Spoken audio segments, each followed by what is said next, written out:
gente vai começar, eu quero que você preste atenção numa música aqui.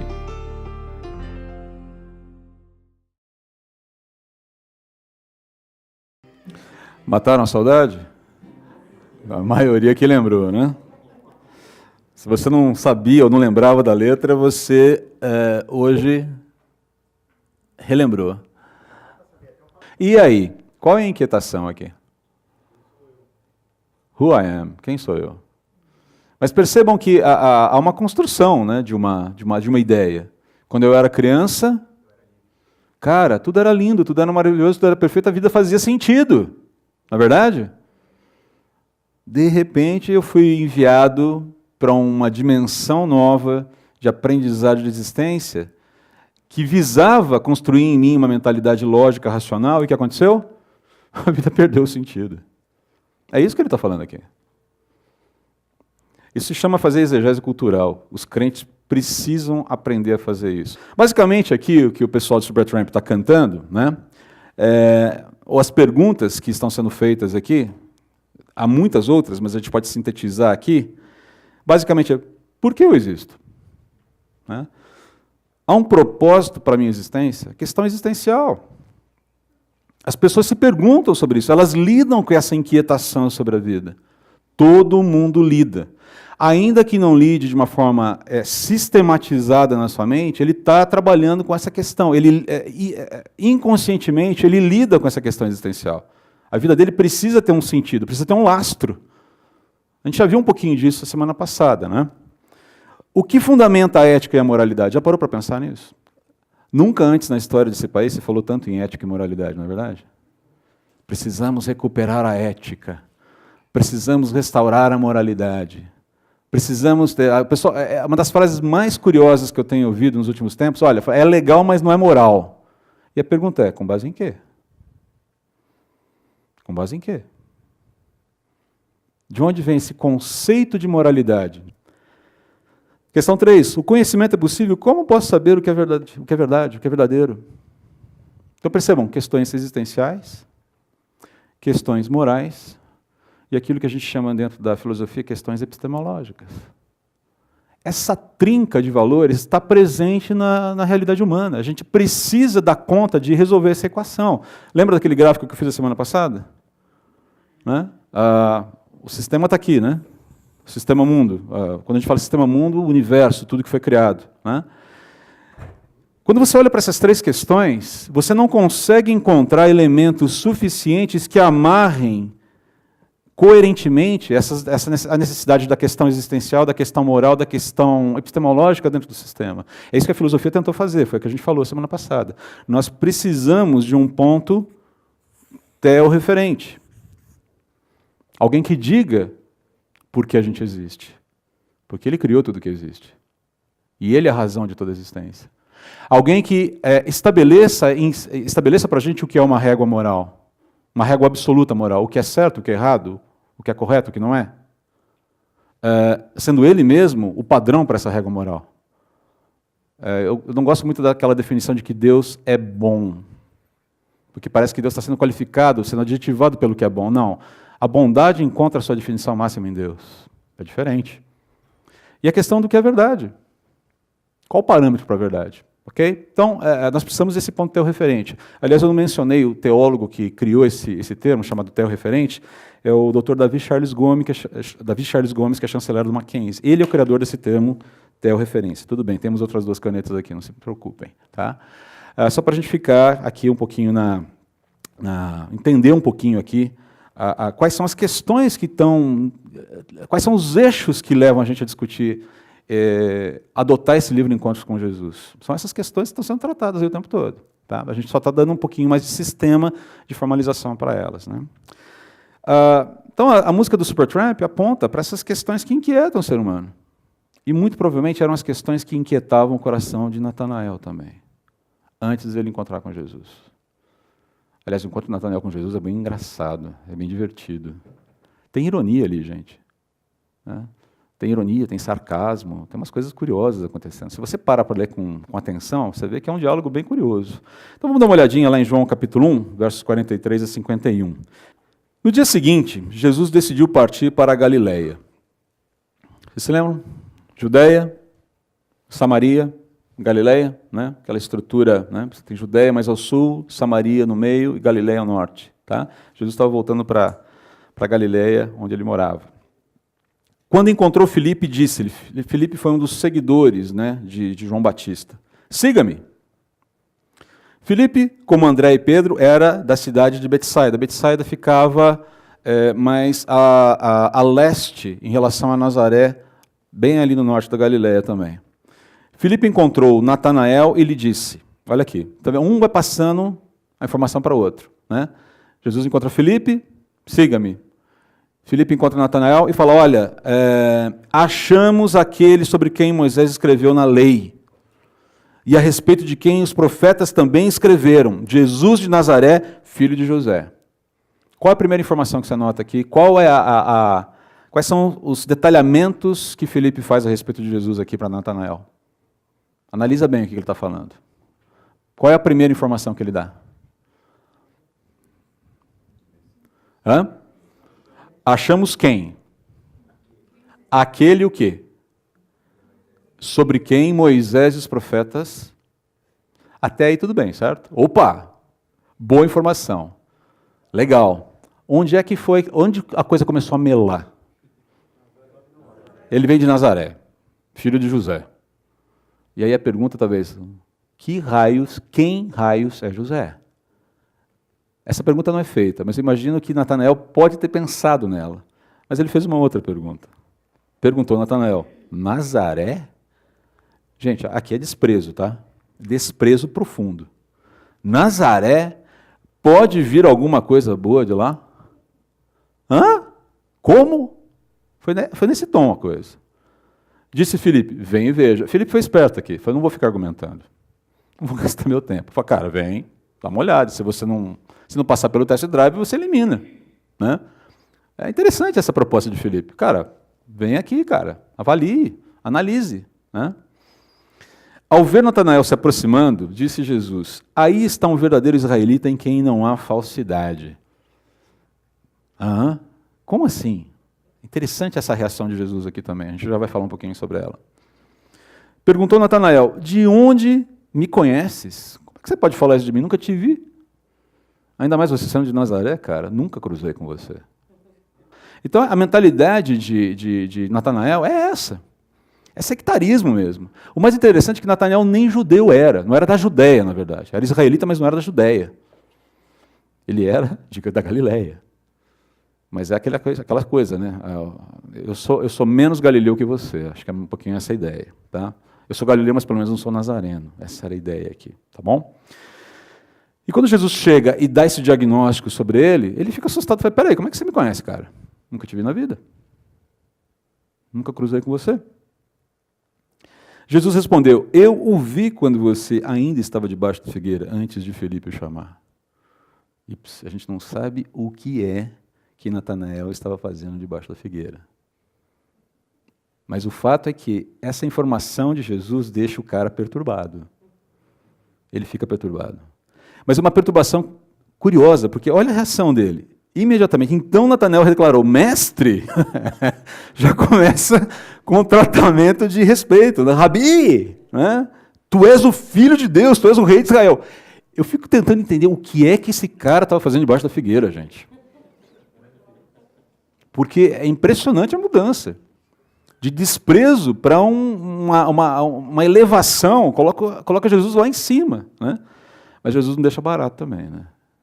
Jesus disse, você crê porque eu disse que eu vi debaixo da figueira? É por isso que você está crendo? Cara, isso é muito... Para alguém que é cético, você muda a chave muito rápido, não é não? Você verá coisas maiores do que essa. E então acrescentam, digo-lhes a verdade, vocês verão o céu aberto e os anjos de Deus subindo e descendo sobre o Filho do Homem. Aí Jesus faz uma declaração que você fala, do que é que ele está falando aqui? Primeiro ele falou de figueira, agora ele está falando de anjos descendo por uma escada entre céu. Que raio é isso aqui? Né? Muito bem, vamos tentar desmontar um pouquinho esse texto aqui, vamos partir com uma coisa de cada vez, vamos começar por uma coisinha de cada vez. Né? Primeiro uma coisa, depois outra coisa. Primeiro vamos começar com o problema de Natanael. Né? Vamos fazer uma síntese aqui do problema de Natanael. O sujeito era um snob intelectual, no mínimo. Alguns vão falar que ele era um fanfarrão, um fanático, fanfarrão, santarrão. Né? Alguém que é tão zeloso da sua religiosidade que ele olha para o lado e fala: ninguém consegue chegar lá como eu. Encontrou alguém assim na sua vida, na sua jornada cristã? Gente, eu já encontrei alguém assim na minha jornada cristã. Eu me encontrei. Houve momentos da minha vida cristã que eu achava que eu era o próprio Espírito Santo. Vocês não fazem ideia. Deus teve que quebrar, ele teve que dar no meio das duas pernas, no meio dos dois braços, e só não acertou a cabeça fatalmente, porque senão... Né? Mas o fato é que ele teve que quebrar e me despir do meu orgulho de formas múltiplas, ao longo de anos, e ainda faz isso, para eu lembrar que eu sou agraciado por ele. Sou instrumento dele, quando eu me deixo usar nas mãos dele. Mas que eu não estou com essa bola toda. Não estou mesmo. Ah, André, mas você é professor de seminário. Ah, André, mas você já pastoreou a igreja. Ah, André, mas você fala para a gente da escola dominical. E daí? E daí? Sou tão pecador quanto. Ou, como Paulo diria, usando, talvez seja muito mais. É por isso que a graça dele superabunda em mim. Então, o que você vê de bom em mim, pode dar crédito para Jesus, que o crédito é dele. E o que você vê de problema, vem falar comigo, que eu que preciso mudar. Depois é comigo mesmo, tá bom? Muito bem. Então, a questão é que esse era o coração de Natanael. A pergunta dele, Nazaré?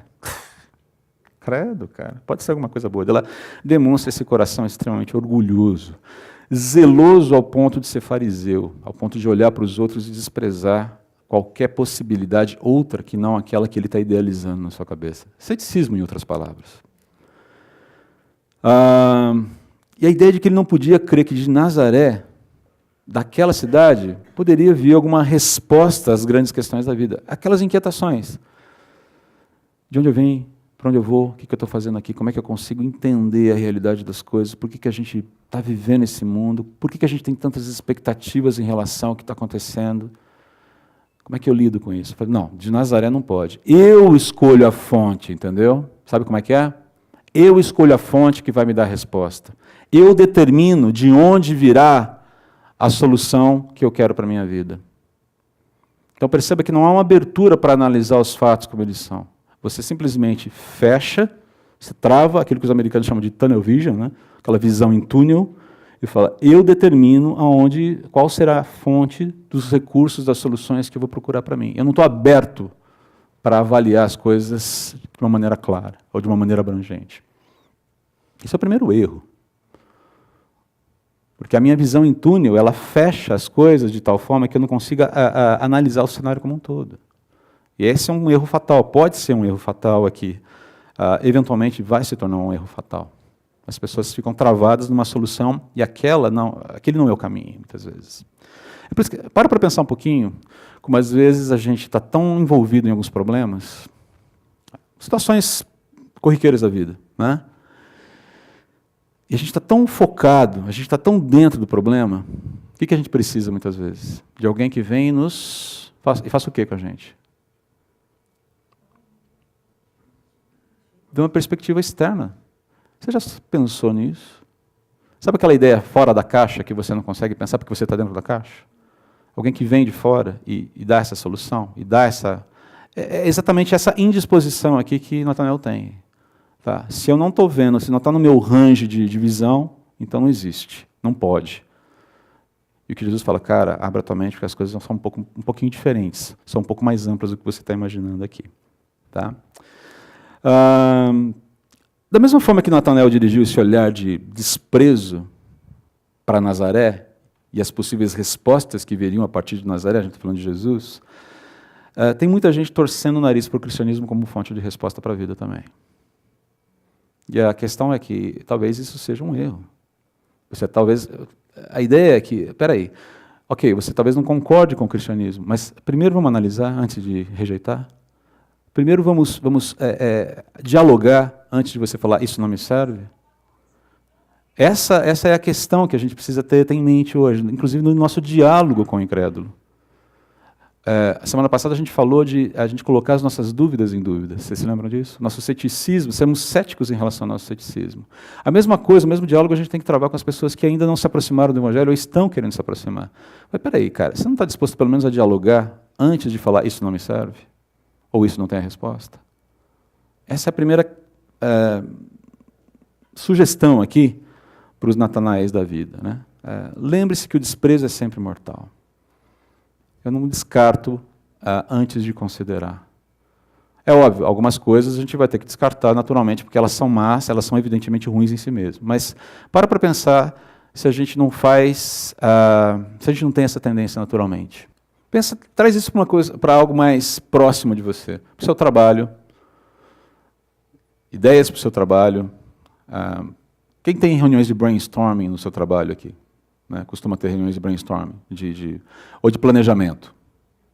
Vamos falar planejamento, que é uma palavra mais técnica, né? Mais abrangente. Reuniões de planejamento. Quem tem?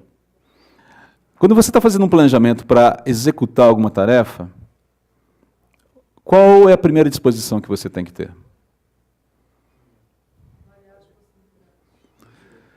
E quando você está avaliando as possibilidades, Amanda, qual é a disposição que você tem nessa avaliação das possibilidades? Você tem que estar o quê? Aberto. É possível que muitas coisas consideradas sejam rejeitadas, mas nesse processo de avaliar possibilidades, às vezes você acha, opa, achei uma solução. A coisa não está tão difícil quanto eu imaginava. Não é verdade? É essa disposição que se pede em relação ao cristianismo. É essa disposição que se pede em relação à mensagem do Evangelho. Avalie a possibilidade, a plausibilidade, usando uma palavra, recuperando uma palavra que já foi utilizada aqui pelo Marcos Amado, numa mensagem do ano passado. A estrutura de plausibilidade do cristianismo.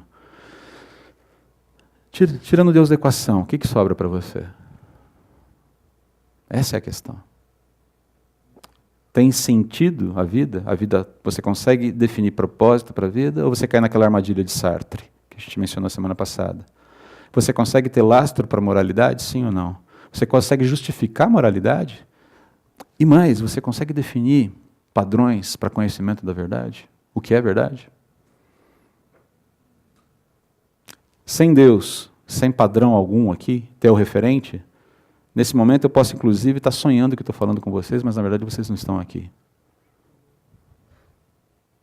Existe gente que crê nisso. Um panteísta crê nisso. Que isso, a vida é uma ilusão. E o que eu preciso é me desapegar da minha ilusão de pessoalidade para me fundir ao uno infinito impessoal. Através do processo de reflexão. Agora, eu não consigo pensar como é que a gente consegue fazer alguma espécie de reflexão, de meditação impessoal. Porque você tem que usar uma mente que é pessoal. Ok, é doido demais isso aqui, vamos voltar aqui.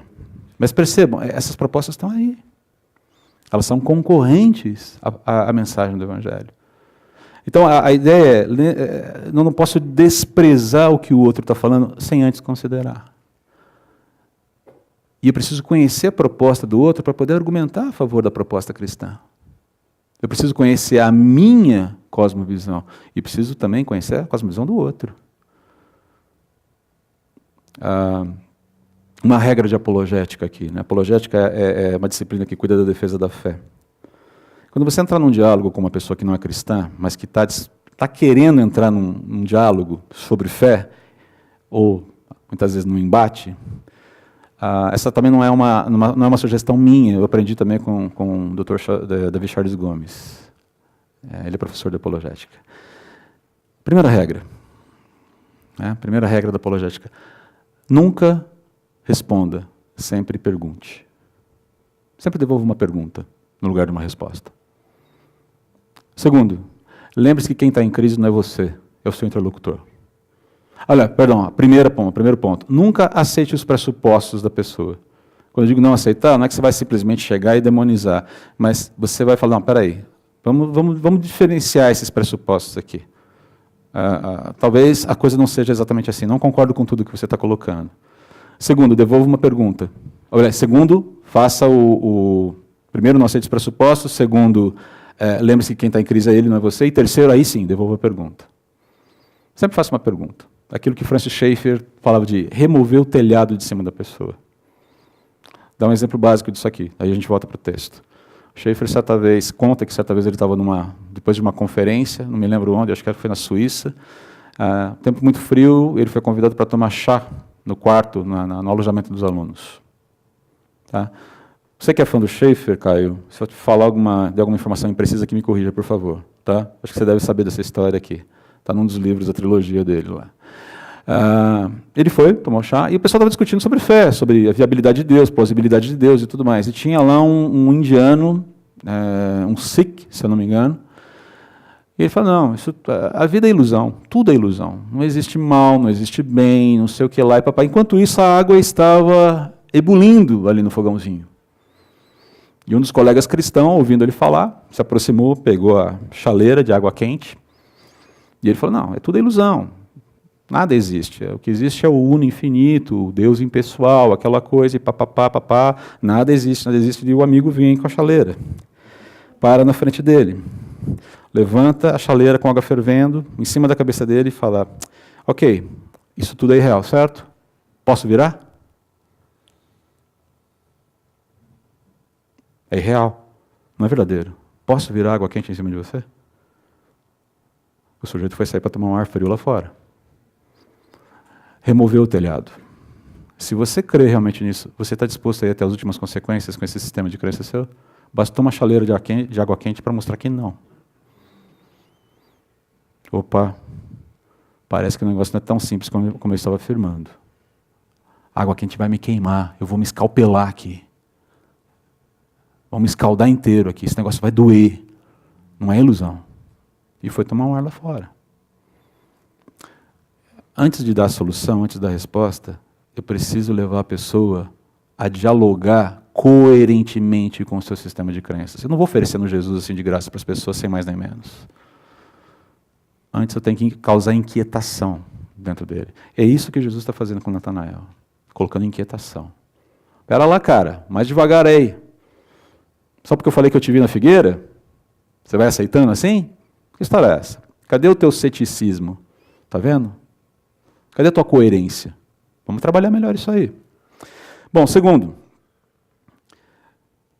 ao menosprezar o cristianismo, elimina-se a espinha dorsal que sustenta a maior parte dos valores centrais da vida humana. A gente já falou um pouquinho sobre isso, mas eu quero aqui especificar um pouquinho mais. Né?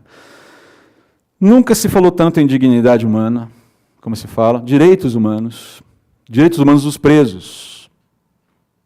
Né? Se tem uma coisa que tem causado revolta na população, é quando o sujeito que está encarcerado fala de direitos humanos. O pessoal fala, e ele? E eu não estou falando de cristãos falando isso. A sociedade como um todo reage mal quando se fala de direitos humanos para gente que está encarcerada. Tá? Não estou dizendo que está certo, que está errado, não quero entrar nessa seara agora. Mas perceba que existe todo um tratamento muito... Está ficando até chato isso. Uma discussão absurda sobre... as raias do absurdo, a discussão sobre os direitos humanos hoje em dia. Né? Muita coisa precisa sim, ser vista com cuidado. Mas de onde vem isso? Qual é a base que você tem para falar ou para articular qualquer conceito de dignidade humana se Deus não existe? Vamos lembrar aqui. Qual é a matéria-prima ou qual é o motor que gera a realidade na qual nós vivemos, segundo o materialismo, segundo o naturalismo? Uma palavrinha, começa com A. Lembra da música do Epitáfio, a música Epitáfio dos Titãs? Quem vai proteger os titãs? O que é o acaso? Quem conseguiria explicar para mim, assim, quem conseguiria dar uma ideia do que é acaso? A gente sabe a palavra, mas às vezes explicar fica mais difícil, né? O que é o acaso? Sorte. Nada específico, nada voluntário. Basicamente, você tem forças atuando de uma maneira caótica, aleatória. Aleatoriedade é a palavra adequada. E, de repente, as coisas acontecem, mas elas não têm necessariamente um porquê de terem existido. Elas simplesmente... Você é poeira cósmica que deu certo. É isso que o naturalismo vai falar. Não faz nenhum sentido a gente estar aqui. Essa ideia que você tem uma alma, que você se vê como um ser que você se identifica como alguém que almeja, como Eclesiastes fala, a eternidade, o autor de Eclesiastes fala, né, no capítulo 3, foi mencionado ontem pelo Daniel Lima no velório do Davi, isso é conto da carochinha. Então perceba, a gente não tem lastro para a dignidade humana, para direitos humanos, não faz sentido falar dessas coisas. Não faz sentido. Não faz sentido essa discussão sobre o valor da mulher. Né? Os termos, toda essa onda bastante inquietante sobre os direitos da mulher, sobre a questão da igualdade da mulher com o homem e tudo mais, aquela coisa toda. Não faz sentido falar sobre isso. Não faz sentido falar sobre a dignidade do homem, tampouco da mulher. É tudo bicho, tudo animal. É isso que nós somos, segundo o naturalismo. Não faz sentido a gente falar de cuidado com os marginalizados. Então, por exemplo, essa visão missional que nós temos aqui, né, cuidado com crianças em situação de risco, por exemplo. Não faz sentido falar sobre isso. Por quê? Não faz sentido o espírita, por exemplo, fazer as boas obras dele. Embora a motivação do espírita seja um pouquinho diferente, bem diferente da nossa. Fecho aqui. Né? Então percebam, não faz sentido, por exemplo, a regra de ouro que Jesus menciona para a gente lá em Mateus capítulo 7. Qual é a regra de ouro? No que consiste a regra de ouro? E que todo mundo fala por aí. E é repisado isso das formas mais diferentes possíveis, mas sempre com a mesma mensagem, com a mesma essência. Qual é a regra de ouro? Faça ao próximo aquilo que você deseja que façam para você. Ou não faça ao próximo aquilo que você não deseja que façam para você. Essa é a regra de ouro. Está lá em Mateus capítulo 7. Nada disso faz sentido se a gente menospreza a mensagem do cristianismo. Nada faz sentido. Você não tem lastro, você não tem nada que apoie, que sustente isso aqui. Essa é a grande questão aqui, que Natanael ainda não percebeu. Ele está procurando, ele está inquieto com as perguntas dele, mas ele ainda não achou. Uma síntese aqui de uma ideia que o Keller apresenta no livro dele. Né? Enquanto as demais religiões e sistemas de pensamentos alegam que o homem precisa aperfeiçoar-se para encontrar a Deus, aqui é uma outra vertente. Né? As demais religiões vão falar assim, olha, você precisa se apresentar suficientemente bonzinho, competente, adequado diante de Deus para conseguir alguma coisa dele. O cristianismo afirma, ao contrário disso, o cristianismo afirma que Cristo veio para realizar o que você não conseguiria fazer por você mesmo. É como eu costumo falar por aí, para as pessoas. Você é crente? Pô, mas você fez aquilo, eu vi você um dia lá cortando o sujeito ali no trânsito, eu vi você passando na frente ali na vaga do estacionamento do shopping. Tá? Eu vi você sendo meio que politicamente correto com uma pessoa numa situação assim, assim, assado. Você diz que você é crente? Você não deveria ser diferente? Os pecados dos crentes são muito visíveis para a sociedade, tá? Eu não estou dizendo que alguns não deveriam ser simplesmente... Não estou dizendo que pecado não deve ser tratado e corrigido. Mas normalmente a minha resposta é essa. Eu falei, olha, eu não sou crente porque eu sou melhor que você, eu sou crente porque eu sou pior. Porque eu reconheço a minha doença. O meu punho é levantado contra Deus. E se alguma coisa está sendo transformada na minha vida, é justamente por causa do amor de Deus agindo em mim. O homem bom que eu devo ser, eu sou como resposta, como resultado daquilo que Cristo fez na cruz para mim. Eu não estou tentando barganhar nada com Deus. Aquilo que eu tinha que ganhar dele eu já ganhei. Amizade, salvação, sobretudo perdão. Isso está à sua disposição também, mas de repente você deve ser bom demais para isso. Jesus veio para pessoas doentes. Enquanto você não reconhece a sua doença, não tem como você andar com ele. Esse é o ponto. Estou assustando muito vocês? Não mesmo? Nossa, o André é um monstro. Talvez. Um monstro redimido, diga-se de passagem. Né? Como Keller usa, essa frase do Keller eu achei muito interessante, a genialidade do cristianismo reside nessa verdade. Não se trata do que você pode fazer para encontrar Deus, mas o que Cristo fez na cruz para resgatar você, para encontrar você. Para pensar um pouquinho numa pergunta que te inquieta. Quando um não cristão, uma pessoa de uma outra religião vem falar com você, Aquela pergunta que você fala, cara, não faz aquela pergunta, não me faz aquela pergunta, daqui a pouco é aquela pergunta que ele faz. Qual é a pergunta que você tem medo que te faça que você não consegue responder? Vamos dar um exemplo aqui. Vamos dar nome aos bois. Aproveitando esse gancho do Daniel aqui. E os índios que nunca ouviram falar? Ok, aguarde Romanos hoje. Uma resposta eu já dei. O Paulo vai falar um pouquinho sobre isso hoje. Tá? Vai entrar nesse assunto. Né? Se Deus é amor, por que existe tanta tragédia no mundo? Como é que você sai desse aperto? Vou dar um exemplo para vocês, que eu sempre dou na sala de aula, porque foi muito marcante para mim. Você se lembra do incêndio da Boate Kiss há uns 3, 4 anos atrás? Eu tive uma conversa com... Oi, chefe. Sim, por favor, fica à vontade. Algum aviso? Não? Tudo bem aí? Então tá bom. Bom te ver? Não, fica tranquilo, tá de boa. Eu lembro que uma pessoa chegou para mim, eu conhecia também, eu já tinha, a vantagem é que eu já conhecia um pouco a pessoa e conhecia o histórico dela. Né? Ela não estava inquieta com o problema, ela queria provar o ponto só. E ela chegou para mim e falou assim, cara, como é que você pode querer que eu creia num Deus que permite aquilo que aconteceu lá na Boate Kiss? 200 e poucos jovens mortos, daquela forma trágica e tal. E pintou aquele cenário doloroso, e foi de fato doloroso, ninguém pode falar que não. E eu deixei de falar. Eu falei, tá bom. Então você está falando o seguinte, há uma tragédia aqui e você não pode admitir que há um Deus aqui, porque essa tragédia aqui existiu, certo? É isso mesmo. Tá bom. Vamos tirar Deus da equação? Tira. Arrancamos Deus da equação. Só sobrou isso aqui. Aliás, fiz com um desenhinho para ele, inclusive. Tá, Deus não existe. Tá bom? Só existe isso. Explica o que aconteceu para mim, então. Aí ele já deu uma empacada. Qual é o elemento que... Como é que você explica o que aconteceu, o evento em si? Eu estava esperando a palavrinha do epitáfio. Custou um pouco para sair, porque ele não queria falar a palavrinha. Qual foi a palavrinha? Acaso. Foi ok. O acaso é motor de que tipo de interação dentro da realidade?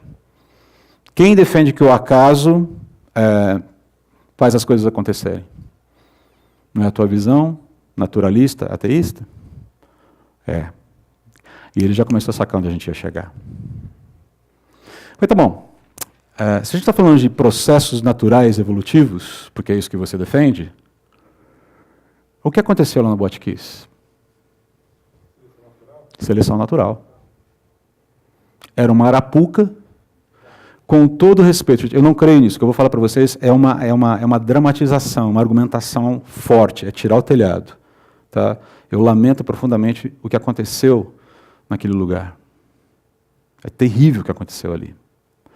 Mas se Deus não existe, se a gente tirou todo o lastro tel-referente para explicar os eventos da vida, aquele lugar era uma arapuca, e quem entrou lá era incapacitado para perceber o problema. Ou seja, é o fraco que tem que ser eliminado do sistema.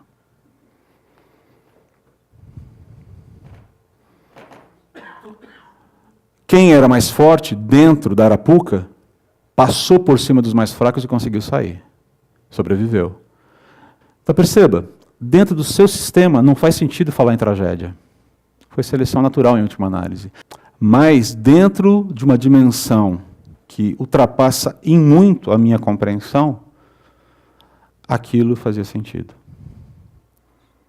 É traumático? É. Agora, veja bem, qual é a alternativa? Não adianta chorar. Não faz sentido falar em bem, em mal, em tragédia, não faz sentido. Dentro de uma realidade onde essas tragédias acontecem, mas Deus existe, a gente tem que lembrar que... Vocês vão trabalhar com o problema do mal, com o Paulo Moreira e com o Felipe mais para frente. Eu não quero entrar muito nessa seara para deixar espaço aí para eles. Mas essa discussão é uma discussão que inquieta a gente. É como eu já disse aqui numa mensagem, eu não tenho todas as respostas porque a minha mãe morreu com 38 anos de câncer. E essa é uma dor que eu sinto até hoje. Então, esse é um argumento. O fato de eu não entender, de eu não compreender, dentro da minha capacidade intelectual, não conseguir conectar o fato de haver um Deus bondoso e a presença de tragédias. Vamos lembrar também que as tragédias, em parte, elas acontecem porque a gente vive no mundo caído. Vamos lembrar disso. A gente está debaixo de queda. Né? Vamos chegar lá em Romanos 8, e a gente vai ver que as coisas têm luz no fim do túnel, mas a gente vive num sistema caído, e muitos males que acontecem, por exemplo, nesse caso da Botkiss, houve negligência no uso de materiais, houve irresponsabilidade da banda, então, muitos dos males que acontecem na humanidade são promovidos pelos próprios homens. Tá? Essa livre agência, né? essa ideia de que as pessoas elas são responsáveis. Então, é muito fácil colocar tudo nas costas de Deus. O problema é quando a gente fala de males hediondos, né? Ou de desastres naturais e tudo mais. Mas o fato é que a gente não pode esquecer que sempre existe... Deus ele pode sim ter uma razão. De novo, não quero entrar muito nessa seara, porque isso é a seara do próximo módulo da escola bíblica. Né? Mas não podia deixar também de dar alguma resposta. Mas... eu não tenho como dizer para você, eu sei, o segredo de Tostines. Não sei. Eu posso, mesmo que lidando com todas essas variáveis, né, a responsabilidade humana, as questões circunstanciais e tudo mais, o mundo caído e tal, ainda sobra matéria bruta muito, muito intensa para a gente lidar. E a gente não tem essa informação. Mas, só para você entender primeiro um pouquinho a natureza da crise de Natanael, que é a crise da maioria das pessoas. A maior parte da nossa crise pode ser resumida nessas questões aqui. Né? Natanael é um sujeito sarcástico, mas ele está na busca. Ele é cínico, mas ele está sedento.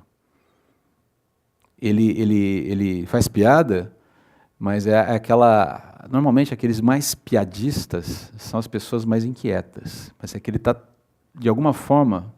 Gente, eu gostaria muito de um dia sentar com um sujeito que faz comédia de stand-up, para trocar uma ideia. De onde você tira suas ideias? Por que você usa esse tipo de linha de raciocínio? Porque ele está usando no stand-up, e eu estou falando qualquer um, tá? Ele está usando no stand-up uma forma de tentar purgar suas inquietações. Ele vai usar o que for, vai usar sexo, vai usar drogas, vai usar situações cotidianas, vai usar o que quiser, depende muito da verve do cara. Mas o que ele está fazendo é tentar purgar suas inquietações com o mundo. Vamos rir, gente, a vida é absurda, então o que sobrou para a gente? Né? Alguém já ouviu falar de um grupo chamado Monty Python aqui? Então, um filminho chamado Sentido da Vida. Tá? Não recomendo que você assista. Mas se você tiver, se um dia você for assistir, seja cuidadoso, não coloque as crianças na sala, assista com a sua esposa com o propósito de entender o que os caras estão propondo, existencialismo puro. Tá? A vida de Brian. É um escracho sobre Jesus. Cara, não sei, deve ter. Os caras mexeram com tudo já. Né? Aliás, e o que é Porta dos Fundos, se não Monty Python requentado ao cubo?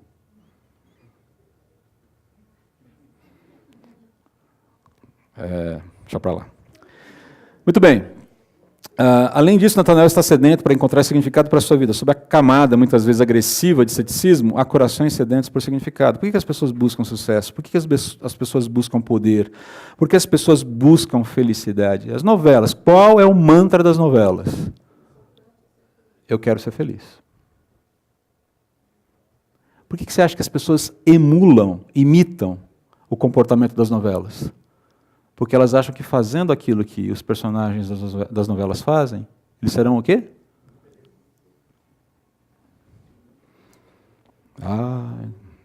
Complicado. Por que existe o anseio pela ética? Por que existe o anseio pela correção? De onde vem isso? Tá? A sede está lá. Agora, é aquilo que o André falou aqui, Jesus combate franqueza com franqueza. Quando ele fala assim, eis aqui um israelita em quem não há dolo, em quem não há falsidade. Jesus está fazendo um elogio para Natanael? Ele está sendo honesto, tanto é que Natanael reage bem com ele. De onde você me conhece?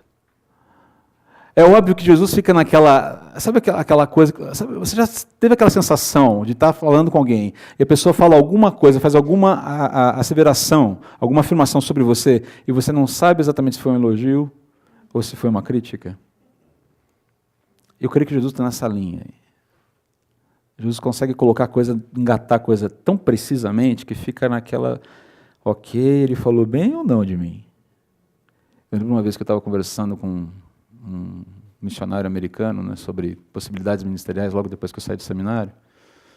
Uma conversa gostosa e tudo mais. Tal. E no final a gente orou, e daqui a pouco ele faz essa oração, eu lembro até hoje. Senhor, muito obrigado, porque conheci o André aqui e o Senhor me ajudou a discerni-lo.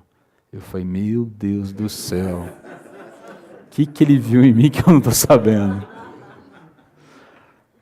A conversa foi boa, o papo foi bom, o resultado dessa conversa foi bom, eu imagino que deve ter sido um discernimento, mas na hora eu fiquei preocupado. Eu discerni o André. Foi a primeira vez que ele me vê, como ele me ensina. Assim, o que eu estava fazendo embaixo da figueira? Né? Então você olha e fala, ok, isso pode ser bom, mas também não sei, será que... Né? Então Jesus ele usa essa precisão, e eu creio que é justamente a elegância, sem deixar de chegar no ponto. Ele fala, ok, você é franco. A sua franqueza é um ponto forte. Alguns veem isso como grosseria, como falta de elegância, né? Rispidez. Né? Não, isso é bom. Isso é bom. Mas vamos devagar com a dor aqui, amigão. Não vem com essa me chamando de mestre, não, porque você está virando a chave rápido demais. Né? Existe aqui um trabalho de Jesus de mostrar para ele, falei, cara, suas questões são profundas. Eu não sou um mestre da moral simplesmente. Não adianta você me chamar de mestre, de filho de Deus, porque eu sei o que isso significa dentro da sua percepção religiosa. O que eu estou dizendo para você é que você vai ver, com a minha presença,